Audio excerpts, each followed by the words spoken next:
duplicação do lote 21B da Rodovia dos Minérios, a PR-092, no município de Almirante Tamandaré, atingiu sua fase de conclusão.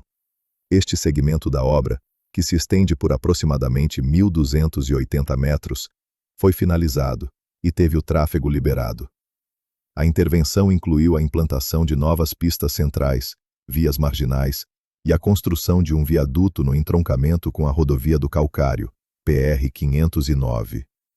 Com a finalização dos trabalhos, o tráfego na totalidade do trecho foi liberado para a circulação de veículos. A liberação abrange as novas pistas duplicadas, as vias marginais e a passarela de pedestres, que garante a travessia segura para a população local.